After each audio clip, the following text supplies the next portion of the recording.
Moisés e Arão falam com o faraó. Mas Faraó não já era ateu, né? Não acreditava em Deus. Então, ao invés de dar créditos e ouvidos a Moisés e Arão, ele manda os dois irem pastar e manda descer o chicote nas costas dos israelitas. E aquilo que poderia começar com a libertação do povo de Israel faz o lombo deles doer e faz as coisas piorarem. As coisas não estão nada bem. Vamos agora à leitura do capítulo 5 de Êxodo. As coisas estão piorando, mas precisa piorar para que então entre a intervenção divina. Acompanha comigo. Capítulo 5 de Êxodo. Moisés e Arão falam a Faraó. Depois foram Moisés e Arão e disseram a Faraó: Assim diz o Senhor, Deus de Israel: Deixa ir o meu povo para que me celebre uma festa no deserto. Respondeu o Faraó: Quem é o Senhor? Para que lhe ouça eu a voz e deixe ir a Israel. Não conheço o Senhor, nem tampouco deixarei ir a Israel. Eles prosseguiram: O Deus dos Hebreus nos encontrou. Deixa-nos ir, pois caminho de 3 dias ao deserto, para que ofereçamos sacrifícios ao Senhor, nosso Deus, e não venha ele sobre nós com pestilência ou com espada. Então lhes disse o Senhor, o rei do Egito: Por que Moisés e Arão, por que interrompeis o povo no seu trabalho? Ide às vossas tarefas. Disse também Faraó: O povo da terra já é muito e vós o distraís nas suas tarefas. E agora a coisa vai piorar para os israelitas. Faraó aflige os israelitas. Versículo 6. Naquele mesmo dia, pois, deu ordem a Faraó aos superintendentes do povo e aos seus capatazes, dizendo: Daqui em diante não torneis a dar palha ao povo para fazer tijolos, como antes, eles mesmos que vão e ajuntem para si a palha. Está piorando. E exigireis deles a mesma conta de tijolos que antes faziam. Nada diminuireis dela. Então, estão ociosos e por isso clamam: Vamos e sacrifiquemos ao nosso Deus. Agrave seu serviço sobre esses homens, para que neles se apliquem e não deem ouvidos a palavras mentirosas. Então saíram os superintendentes do povo e seus capatazes e falaram ao povo: Assim diz Faraó: Não vos darei palha. E de vós mesmos e ajuntai palha onde a puderdes achar, porque nada se diminuirá do vosso trabalho. Então o povo se espalhou por toda a terra do Egito e, a ajuntar, restou em lugar de palha. Os superintendentes os apertavam, dizendo: Acabai vossa obra, a tarefa do dia, como quando havia palha. E foram açoitados os capatazes dos filhos de Israel, e o superintendente de Faraó tinha o posto sobre eles. E os superintendentes lhe diziam: Por que não acabastes nem ontem nem hoje a vossa tarefa, fazendo tijolos como antes? Aí os israelitas ficaram revoltados e foram reclamar com quem? Moisés e Arão. Os israelitas queixam-se de Moisés e Arão, versículo 15. Então foram os capatazes dos filhos de Israel e clamaram a Faraó, dizendo: Por que tratas assim a teus servos? Palha não se dá a teus servos, e nos dizem: Fazem tijolos. Eis que teus servos são açoitados, porém o teu próprio povo é que tem a culpa. Mas ele respondeu: estáis ociosos, por isso dizeis: Vamos sacrifiquemos ao Senhor. E depois agora e trabalhai. Palha, porém, não se vos dará. Contudo, dareis a mesma quantidade de tijolos. Então os capatazes dos filhos de Israel se viram em aperto, porquanto lhes dizia: Nada diminuireis dos vossos tijolos da vossa tarefa diária. Quando saíram da presença de Faraó, encontraram Moisés e Arão que estavam à espera deles. Eles disseram: Olhe o Senhor para vós outros e vos julgue, porquanto nos fizestes odiosos aos olhos de Faraó e diante dos seus servos, dando-lhes a espada na mão para nos matar. Então Moisés, tornando-se ao Senhor, disse: Ó Senhor, por que afligiste este povo? Por que me enviaste? Pois desde que me apresentei a Faraó para falar-lhe em teu nome, ele tem maltratado este povo e tu de nenhuma sorte livraste o teu povo. E aqui ele começa o capítulo 6, só que o capítulo 6 é só no próximo vídeo, é só um versículo agora para a leitura.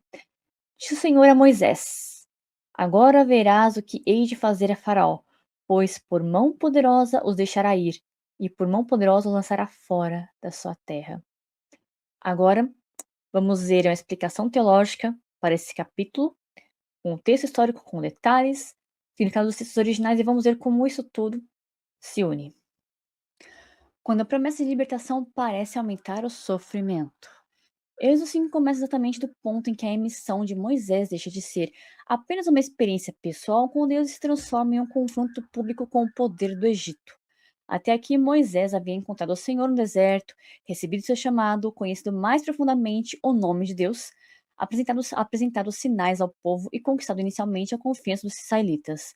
O capítulo anterior terminou de maneira esperançosa. O povo compreendeu que Deus havia visto sua aflição, criou uma mensagem e se prostrou em adoração. Tudo parecia indicar que a libertação começaria imediatamente. No entanto, o primeiro resultado visível da obediência de Moisés não foi a liberdade, foi o agravamento da escravidão. Esse é o grande choque de Êxodo 5. O capítulo revela que o início da ação da libertadora de Deus nem sempre produz alívio imediato. Às vezes, quando um poder opressor percebe que seu domínio será ameaçado, sua primeira reação é apertar ainda mais as correntes. Por isso, o Êxodo 5 não é apenas uma narrativa sobre tijolos, palha e trabalho forçado. É o primeiro grande confronto entre dois senhores, dois governos, duas palavras e duas compreensões completamente diferentes sobre a identidade e o valor de Israel. De um lado está o Senhor, que declara: Israel é o meu povo. Do outro está o Faraó, que trata Israel como propriedade econômica do Egito. Deus chama o povo para adorá-lo. Faraó ordena que o povo produza mais. Deus reivindica comunhão. Faraó exige desempenho. Deus fala de libertação. Faraó responde com opressão. E durante quase todo o capítulo parece que a palavra do faraó é mais poderosa do que a palavra de Deus. Mas apenas parece. O encontro entre dois reinos. Quando Moisés e Arão entram na presença do faraó, eles não se apresentam simplesmente como líderes de uma população explorada que deseja melhores condições de trabalho. Eles aparecem como mensageiros de um rei superior. A fórmula hebraica utilizada é Ko-Amar Yahweh, que significa assim diz o Senhor. Essa expressão seria usada muitas vezes posteriormente pelos profetas. Ela carregava autoridade. Moisés não estava expondo uma opinião pessoal, apresentando uma sugestão ou tentando sensibilizar emocionalmente o governante egípcio. Ele estava transmitindo uma ordem divina. No mundo antigo, mensageiros enviados por reis frequentemente iniciavam suas declarações com fórmulas semelhantes. Assim diz o rei. O mensageiro não falava em seu próprio nome. Sua autoridade vinha daquele que o havia enviado. Portanto, Moisés entra na corte egípcia como representante do verdadeiro rei. Isso transforma a cena em algo muito maior do que uma negociação política. O que está começando é uma disputa de soberania. O faraó estava acostumado a receber súditos, embaixadores, funcionários e povos dominados, mas agora dois hebreus aparecem diante dele afirmando que o Deus de Israel havia emitido uma ordem. A exigência divina é resumida na expressão hebraica shalak et ami, solta o meu povo ou deixa meu povo partir. A palavra ami significa meu povo. Essa pequena expressão revela o centro de todo o conflito. O Egito via os israelitas como mão de obra, Faraó os via como servos. A administração egípcia os via como número de produção, Deus, porém, os chama de meu povo. Antes de pertencerem ao sistema econômico do Egito, eles pertenciam ao Senhor da Aliança. Antes de serem fabricantes de tijolos, eram descendentes de Abraão, Isaque e Jacó. Antes de serem identificados por sua escravidão, eram identificados pela promessa divina. Essa é uma das primeiras grandes verdades teológicas do capítulo. A opressão pode deformar a maneira como uma pessoa é tratada, mas não muda a maneira como Deus a vê. O faraó podia controlar o trabalho dos israelitas, mas não podia redefinir a identidade deles diante do Senhor. A ordem de Deus também revela que a libertação possui um propósito. Israel deveria sair para celebrar uma festa no deserto. O verbo hebraico utilizado está ligado a shagak, que significa celebrar uma festividade religiosa, participar de uma festa sagrada ou realizar uma peregrinação de adoração. Deus não estava simplesmente oferecendo alguns dias de descanso aos escravizados, ele estava reivindicando o direito de ser adorado por seu povo. O problema central de Êxodo não é apenas onde Israel viverá, mas a quem Israel servirá. Essa ideia se torna ainda mais profunda porque o hebraico utiliza a mesma raiz, avad, tanto para falar de trabalho e serviço quanto para falar de serviço religioso e adoração. Israel estava sendo obrigado a servir ao faraó. Deus o libertaria para que servisse ao Senhor. Isso significa que a liberdade bíblica não é independência absoluta. Deus não liberta Israel para que o povo viva sem Senhor, sem direção ou sem compromisso. Ele o liberta de um Senhor cruel para viver sob a aliança de um Senhor justo. Séculos depois, o próprio Jesus ensinaria que ninguém pode servir a dois senhores. Paulo também explicaria que a salvação nos retira do domínio do pecado para que vivamos como servos da justiça.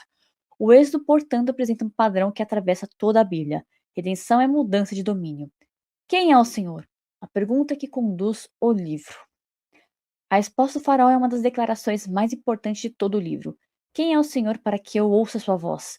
No hebraico, a pergunta começa com Mi Yahweh. Quem é Yahweh? O faraó não está buscando sinceramente conhecer a Deus. Sua pergunta é uma provocação.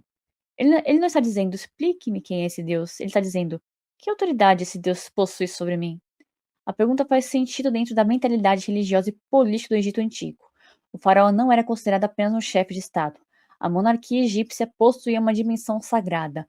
O rei era compreendido como participante da ordem divina, representante dos deuses e responsável pela manutenção da estabilidade do mundo. A sociedade egípcia valorizava o conceito de Ma'at, ligado à ordem, ao equilíbrio, à verdade e à estabilidade cósmica. O faraó era apresentado como aquele que preservava essa ordem e derrotava o caos. Contudo, a narrativa bíblica desmonta essa imagem. O homem que deveria preservar a ordem havia ordenado a morte de crianças hebreias. O governante que deveria representar justiça mantinha um povo inteiro em trabalho forçado. O rei que afirmava sustentar a estabilidade do Egito construía sua prosperidade por meio da opressão. A Bíblia mostra que aquilo que o império chamava de ordem era, diante de Deus, injustiça organizada. Quando o faraó pergunta quem é o Senhor, todo o restante do confronto do Êxodo passa a funcionar como resposta. As pragas mostraram que Yahweh possui autoridade sobre as águas, a terra, os animais, a agricultura, o clima, a luz, a saúde, a vida e a morte. O faraó afirma que não conhece o Senhor. Deus responderá fazendo seu nome conhecido por meio de atos históricos de juízo e libertação. O verbo hebraico para conhecer é yada. Na Bíblia, esse conhecimento não se limita a possuir informações sobre alguém. Frequentemente envolve reconhecimento, experiência e relacionamento. O faraó não reconhecia a autoridade de Yahweh, por isso, seria levado a conhecê-lo não por comunhão, mas por juízo. Essa é uma advertência que atravessa as Escrituras. Deus pode ser conhecido pela graça por aqueles que se rendem a Ele, ou sua soberania pode ser reconhecida por aqueles que insistem em resistir. O Novo Testamento declara que chegará um momento em que todo joelho se dobrará e toda língua confessará que Jesus Cristo é Senhor. Alguns reconhecem esse senhorio pela fé, outros acabarão reconhecendo que sua resistência nunca foi capaz de anular a autoridade de Deus. O faraó também pergunta por que deveria ouvir a voz do Senhor. O verbo hebraico chama significa ouvir, mas frequentemente inclui a ideia de obedecer. Na mentalidade bíblica, ouvir verdadeiramente a Deus não significa apenas perceber sons. Significa acolher sua palavra e responder a ela. Por isso, a grande recusa do faraó não é intelectual, é moral e espiritual. Ele não deseja obedecer a uma autoridade superior à sua. O problema não é que a mensagem divina tenha sido pouco clara. O problema é que Faraó não aceita perder o controle. O Deus que se encontra com os oprimidos. Moisés e Arão explicam que o Deus dos hebreus veio ao encontro deles. Essa afirmação retoma tudo o que aconteceu no início do livro. Israel não havia conseguido organizar sua própria libertação. O povo não possui exército, poder político ou influência suficiente para vencer o Egito. A iniciativa partiu de Deus. Ele viu a aflição, ouviu o clamor, conheceu os sofrimentos, lembrou-se da aliança, desceu para libertar. Na Bíblia, quando se diz que Deus se lembra de sua aliança, não significa que ele havia esquecido algo e repentinamente recuperou a memória. Significa que chegou o momento de agir publicamente de acordo com sua promessa. A libertação não começa porque Israel encontrou Deus, mas porque Deus veio ao encontro de Israel. Essa verdade se repete em toda a história da salvação. Deus chama Abraão, encontra Jacó, aparece a Moisés, envia os profetas e no Novo Testamento vem até a humanidade na pessoa de Jesus Cristo. A graça sempre começa com o movimento de Deus em direção ao ser humano. O pedido de uma jornada pelo deserto também possui um significado importante. O deserto na Bíblia é um lugar de provação, mas também de encontro. O Egito oferecia a aparência de estabilidade, o Nilo, as plantações, os celeiros, os templos, as cidades e a estrutura política. O deserto oferecia vulnerabilidade, não havia ali as mesmas garantias humanas, mas era no deserto que Israel aprenderia a depender de Deus. O Senhor não pretendia apenas tirar o povo de um ambiente de opressão, pretendia conduzi-lo a uma relação de aliança. Mais tarde, por meio do profeta Oséias, Deus descreveria o deserto como um lugar em que levaria seu povo para falar ao coração dele. O deserto não era simplesmente o caminho entre o Egito e Canaã, era o lugar em que uma população de escravizados começaria a ser transformada em uma nação sacerdotal. Quando o opressor chama a adoração de preguiça, a reação do faraó revela sua maneira de enxergar o ser humano. Para ele, o pedido de adoração era uma desculpa para abandonar o trabalho. Moisés falava de encontro com Deus. Faraó falava de perda de produtividade. Moisés falava de sacrifício. Faraó falava de metas. Moisés falava de identidade espiritual. Faraó falava de mão de obra. O faraó não conseguia imaginar que os israelitas tivessem qualquer propósito além de trabalhar para o Egito. Essa é a lógica de todo o sistema desumanizador. O valor da pessoa passa a ser medido apenas pelo que ela produz. O ser humano deixa de ser visto como portador de dignidade e passa a ser visto como instrumento de resultado. Nesse momento surge uma conexão profunda com o sábado que seria estabelecido posteriormente na aliança. Faraó acusa Moisés de fazer o povo cessar de seus trabalhos. O verbo utilizado possui relação com a raiz de Shabat, o sábado, cujo sentido básico é cessar ou interromper a atividade. Faraó é o Senhor que não permite que ninguém pare. Deus é o Senhor que ordenara que todos descansem. Sob Faraó não existe descanso para os trabalhadores. Sob a aliança, até servos, estrangeiros e animais deveriam descansar. No Egito, o tempo pertencia à produção. Na aliança, o tempo pertenceria a Deus. O sábado seria uma declaração teológica e social. Israel não era mais uma população cuja existência dependia de produzir ininterruptamente para um império. Em Deuteronômio, o próprio mandamento no sábado é ligado à memória da escravidão.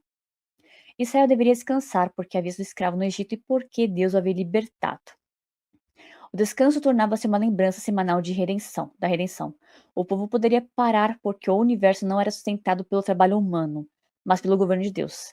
Essa verdade continua confrontando a idolatria da produtividade. O trabalho é parte da vocação humana, mas não é a fonte final da vossa identidade. O valor de uma pessoa não pode ser reduzido à sua capacidade de produzir, lucrar, entregar metas ou atender às expectativas de um sistema. A estratégia de Faraó: menos recursos, a mesma cobrança. O faraó não se limita a recusar o pedido, ele transforma a recusa em punição coletiva. A partir daquele momento, os israelitas deveriam continuar produzindo a mesma quantidade de tijolos, mas sem receber a palha necessária. Essa ordem fazia parte de um processo de fabricação muito exigente. Os tijolos utilizados em muitas construções egípcias eram feitos com uma mistura de terra, lodo, iodo, água e fibras vegetais. Essa massa era colocada em moldes de madeira e depois deixada para secar ao sol. Ao contrário do que muitas imagens populares sugerem, o texto não afirma que os hebreus construíram as grandes pirâmides de Gizé. Essas pirâmides pertencem a um período muito anterior às principais propostas de datação do Êxodo. Os tijolos de barro, porém, eram extremamente comuns no Egito. Eram empregados na construção de casas, muros, depósitos, oficinas, instalações administrativas e diversos complexos civis. A palha e outros resíduos vegetais ajudavam a dar estabilidade à mistura, reduzindo rachaduras e melhorando o comportamento do material durante a secagem. Antes da ordem do faraó, o material era fornecido aos trabalhadores. Agora eles precisariam sair pelos campos em busca de restos de vegetação, chamados no hebraico de quash, uma espécie de restouro ou palha curta deixada depois da colheita. Isso significava acrescentar novas etapas ao trabalho. Era necessário caminhar em busca do material, recolhê-lo, transportá-lo, prepará-lo e somente então começar a fabricação dos tijolos.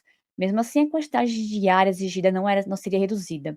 Essa é uma das expressões mais claras de injustiça institucionalizada na Bíblia. O sistema retira as condições necessárias para o trabalho e depois culpa o trabalhador por não atingir o resultado. A exigência torna-se impossível de cumprir, mas a impossibilidade é usada como justificativa para punição. Faraó não queria apenas aumentar a produtividade, queria desacreditar Moisés diante do próprio povo. Se a mensagem da libertação produzisse imediatamente mais sofrimento, os israelitas poderiam concluir que o silêncio era mais seguro do que a esperança. O objetivo era fazer com que o povo associasse a palavra de Deus à pior de sua condição.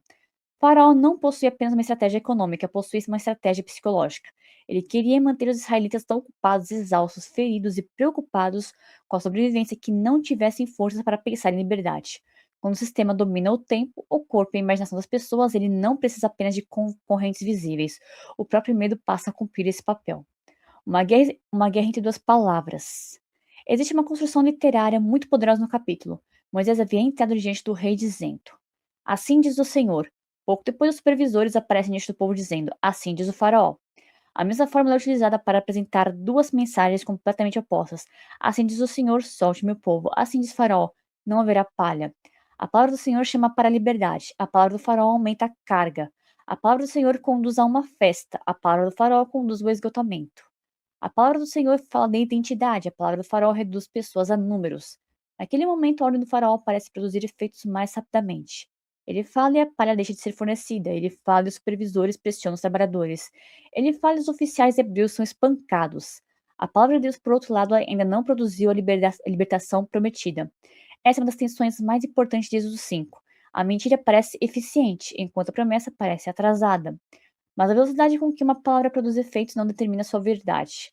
A palavra do faraó podia dominar aquele dia, a palavra de Deus governava a história. O faraó possuía autoridade administrativa, mas não possuía soberania. Ele podia estabelecer cotas, mas não podia cancelar a aliança. Podia ordenar espancamentos, mas não podia impedir a promessa feita a Abraão. Podia controlar os tijolos, mas não podia controlar o final da narrativa. O peso do trabalho e o peso do coração. Quando o faraó ordena que o serviço se torne mais pesado, o hebraico utiliza uma palavra ligada à raiz kaved, que significa pesado, grave ou difícil. Essa raiz será importante ao longo da narrativa, porque também será usada para descrever o coração do faraó como pesado ou endurecido. Há uma correspondência moral no texto. O faraó torna pesado o trabalho de Israel. Seu próprio coração torna-se pesado diante de Deus. Ele coloca um peso esmagador sobre o povo, mas em breve o peso do juízo divino cairá sobre o Egito.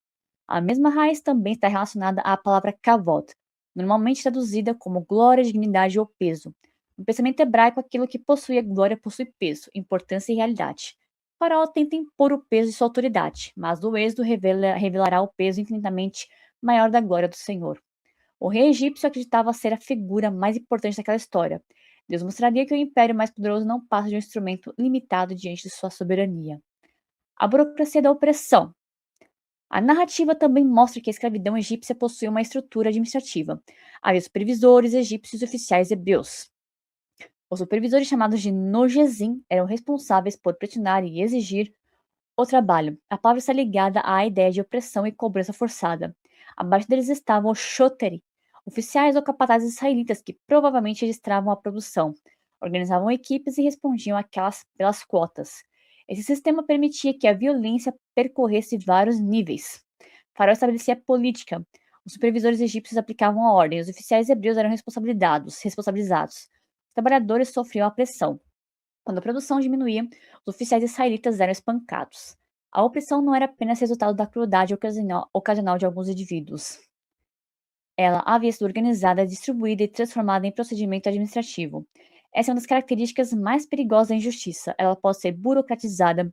Pessoas podem sofrer não apenas por explosões de violência, mas por regras, metas, decretos, relatórios e sistemas que parecem tecnicamente eficientes, embora sejam moralmente perversos. O profeta Isaías denunciaria mais tarde aqueles que escreviam decretos injustos e produziam leis destinadas a oprimir os vulneráveis. Êxodo 5 mostra exatamente esse tipo de injustiça. A violência não acontece fora do sistema, a violência é o sistema. Quando os oprimidos clamam ao próprio opressor. Diante dos espancamentos, os oficiais hebreus procuram o faraó e pedem explicações. Eles se apresentam repetidamente como teus servos. Essa linguagem é profundamente significativa. Deus havia acabado de chamá-los de meu povo, mas diante de faraó eles se identificavam como servos do Egito. Isso mostra que a escravidão havia atingido mais do que os seus corpos. Ela havia moldado a percepção que possuíam de si mesmos. Deus os via como povo da aliança. Eles ainda se viam como propriedade de Faraó. Essa é uma das razões pelas quais a libertação de Israel não terminaria na saída do território egípcio. Seria necessário um longo processo no deserto para que o povo aprendesse a viver como nação livre. Tirar Israel do Egito aconteceria em uma noite. Tirar o Egito de dentro de Israel levaria anos. Mais tarde, diante da fome, da sede, dos inimigos, das incertezas, o povo desejaria voltar para a escravidão. A memória do Egito seria distorcida, as dores seriam esquecidas e a falsa segurança seria romantizada. Esse é um dos efeitos da opressão prolongada. Aquilo que é familiar pode parecer mais seguro do que a liberdade desconhecida. Os oficiais procuram o faraó porque ainda acreditam que o sistema talvez possa corrigir a própria injustiça. Eles apresentam um argumento racional, não recebem o material necessário, são obrigados a manter a produção e ainda são punidos. Contudo, o faraó não está interessado nos fatos. Ele repete que o povo é preguiçoso. A acusação de preguiça não surgiu de uma análise honesta. Era propaganda política, destinada a justificar uma decisão já tomada. O sofrimento das vítimas é usado como prova contra elas. Elas não conseguem cumprir uma exigência impossível, e essa impossibilidade é apresentada como evidência da falta de esforço. A estratégia para destruir a confiança em Moisés. Ao sair da presença do faraó, os oficiais encontram Moisés e Arão. Sua revolta se volta imediatamente contra os mensageiros de Deus. Eles afirmam que Moisés tornou o cheiro deles repulsivo diante de faraó. A expressão hebraica significa literalmente, fazer nosso cheiro feder. Era uma maneira de dizer que alguém havia destruído a reputação de outra pessoa, tornando-a odiada ou desprezada. Na percepção dos oficiais, Moisés havia piorado tudo. Antes de sua chegada havia sofrimento. Depois de sua chegada havia sofrimento maior. Antes recebiam palha, agora precisavam procurar restolho. Antes eram explorados, agora, além de explorados, eram espancados por não cumprir uma meta impossível. Essa acusação atinge diretamente a maior insegurança de Moisés. Desde o chamado, ele temia que o povo não acreditasse nele. Agora não apenas não deixavam de confiar, mas o acusavam de ser responsável pela possível morte deles. Faraó havia conseguido seu objetivo imediato: dividir os oprimidos e colocar o povo contra um homem enviado para anunciar a libertação. Essa estratégia aparece repetidamente na história humana. Sistemas injustos frequentemente sobrevivem fazendo os que sofrem lutarem entre si, enquanto o verdadeiro centro do poder permanece protegido. Em vez de reconhecer o faraó como responsável, os oficiais culpam Moisés. Em vez de se unirem em torno da promessa, passam a desconfiar daquele que a anunciou. A opressão se torna ainda mais eficiente quando consegue controlar a interpretação que as vítimas fazem da própria dor. A crise de Moisés diante de Deus. O capítulo termina com Moisés voltando-se para o Senhor. Isso é importante. Moisés está confuso, angustiado e até acusatório, mas não abandona Deus. Ele leva sua crise diretamente àquele que o chamou. Essa é a diferença entre o lamento da fé e a ruptura da incredulidade. O lamento pode fazer perguntas duras, pode expressar dor, pode confessar que não entende, pode até afirmar que a realidade parece contradizer a promessa, mas continua falando com Deus. Os salmos estão repletos dessa linguagem. Homens e mulheres de fé perguntam por que Deus parece distante, por que os ímpios prosperam, por que o justo sofre, por que a resposta demora. A Bíblia não apresenta uma espiritualidade artificial, na qual o verdadeiro crente nunca se sente confuso. Moisés olha para os acontecimentos e pergunta por que Deus permitiu que o povo fosse ainda mais maltratado. O verbo empregado está ligado à ideia de causar mal ou calamidade. Moisés está dizendo, em outras palavras, desde que eu obedeci, tudo piorou. Como isso pode fazer parte do teu plano? Ele também questiona o próprio chamado. Por que me enviaste? Essa pergunta revela que seu medo mais profundo havia voltado. Moisés já havia duvidado de sua capacidade. Já havia perguntado quem era ele para enfrentar o faraó. Já havia tentado recusar a missão. Agora a experiência parecia confirmar todas as suas inseguranças. Ele havia falado em nome de Deus, mas faraó continuava no trono. Ele havia anunciado a libertação, mas a carga havia aumentado. Ele havia conquistado a confiança do povo, mas agora era rejeitado. Ele havia obedecido, mas não conseguia enxergar fruto ainda, fruto algum. Essa é uma das experiências espirituais mais dolorosas, obedecer a Deus e ver resultados aparentemente contrários ao que foi prometido. Moisés conclui dizendo que Deus ainda não havia libertado o povo. No hebraico, a construção é enfática. Ele não diz apenas que a libertação estava demorando. Ele enfatiza que até naquele momento, nada do que esperava havia acontecido. O problema de Moisés não era reconhecer a dor. A dor era real. Seu problema era olhar para aquele momento como se fosse o final da história. Êxodo 5 termina em crise porque a resposta de Deus virá no capítulo seguinte. Moisés diz: Tu não libertaste. Deus responderá: Agora você verá o que farei. O ainda não de Deus não significava nunca. O lugar de Êxodo dentro do livro. Esse capítulo é fundamental porque destrói qualquer possibilidade de que a libertação seja atribuída à capacidade de Moisés. Ele não possui poder para convencer o faraó. Arão não possui eloquência capaz de mudar a política egípcia. Os oficiais hebreus não conseguem obter misericórdia. O povo não consegue cumprir as cotas. Nenhuma solução humana aparece. Tudo chega a um ponto em que apenas a intervenção divina poderá mudar a situação. Essa é precisamente a preparação para o que Deus declarará em seguida. Eu sou o Senhor, eu vos tirarei, eu vos livrarei, eu vos resgatarei, eu vos tomarei por meu povo. A repetição de eu mostrará que a salvação pertence ao Senhor. A libertação não virá porque Moisés dominou as técnicas de negociação. Não virá porque o povo demonstrou força militar. Não virá porque o faraó desenvolveu compaixão. Virá porque Deus será fiel à sua aliança. Êxodo 5 conduz a situação ao limite para que, quando a libertação acontecer, não reste dúvida sobre quem a realizou. O padrão bíblico da redenção. Esse movimento aparece muitas vezes nas escrituras. José recebe sonhos de exaltação, mas antes de vê-los cumpridos, é lançado em uma cisterna, vendido como escravo e preso injustamente. Davi é ungido rei, mas antes de assumir o trono, passa anos fugindo de Saul. Israel recebe a promessa da terra, mas atravessa o deserto. Os discípulos reconhecem Jesus como Messias, mas depois o vêm preso e crucificado. Na sexta-feira da crucificação, parece fracasso. O verdadeiro rei está morto, os discípulos estão dispersos. Os inimigos parecem ter vencido, mas a narrativa ainda não terminou. A ressurreição revela que o momento de maior aparência de derrota fazia parte da vinda vitória de Deus sobre o pecado e a morte. Isso não significa que todo sofrimento humano possua uma explicação simples ou que toda piora seja necessariamente um sinal de que algo maravilhoso está prestes a acontecer. A Bíblia não autoriza transformar a dor em superstição, mas Êxodo 5 nos ensina que circunstâncias difíceis isoladamente não são capazes de provar que Deus abandonou seu propósito. A resistência não significa necessariamente derrota. O atraso não significa abandono. O silêncio não significa ausência. O processo não deve ser confundido com o final. Eu espero que vocês tenham gostado dessa explicação e de tudo isso. Amém? Agora vamos orar e vamos agradecer a Deus pelo seu amor, por sua misericórdia e por nunca nos abandonar. E para que assim, como ele fez o povo de Israel se sobressair, e assim como ele mostrou a sua força e seu poder através de grandes prodígios e grandes maravilhas, assim também seja conosco. Que aquele momento que possa parecer de dificuldade na sua vida agora, e onde você parece não ver fim de nenhum lado, de nenhuma porta, parece tudo parede ao seu redor, que você veja Deus esculpindo uma porta ou uma janela nas paredes ao seu redor, e você verá a grande redenção, o grande milagre que Deus fará na sua vida. Amém? Vamos orar, agradecer a Deus e pedir a Ele misericórdia e forças para não desistirmos. Feche seus olhos e ore comigo. Pai Todo-Poderoso, agradecemos por sua misericórdia, pelas maravilhas que o Senhor tem feito em nossas vidas, por nos dar saúde todos os dias, por nos dar forças para não desistir, por nos ensinar através da sua palavra, por nos permitir aprender através da sua palavra. E mesmo que talvez alguém esteja assistindo esse vídeo e só veja paredes ao seu redor, que ainda assim essa pessoa permaneça firme para ver o grande livramento que o Senhor dará à vida dela. Seja uma porta, seja uma janela, não importa como o Senhor fará. O Senhor não precisa de grandes sinais para agir. O Senhor só precisa de um pequeno sinal para fazer grandes maravilhas. E o Senhor age de forma maravilhosa e única, de forma que ninguém possa dizer, fui eu que fiz, mas sim, que o Senhor fez e essa misericórdia me alcançou. Que possamos glorificar o teu santo nome mesmo diante de paredes que pareçam não ter fim. Que possamos te glorificar e te exaltar, Senhor.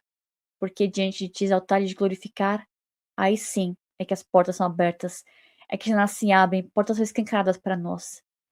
Te agradecemos por nos fortalecer, por não nos permitir desistir, por sempre nos dar sinais e nos mostrar maravilhas e dizer aos nossos corações, aos nossos espíritos: eu estou convosco e eu não desisti, e eu farei grandes obras na vida de vocês. Obrigada, Pai, por acalentar nossos corações, fortalecer nossos espíritos, nos puxar pela mão e nos levar adiante, para a vitória que nós ainda iremos vivenciar. Obrigada por tudo, meu Pai.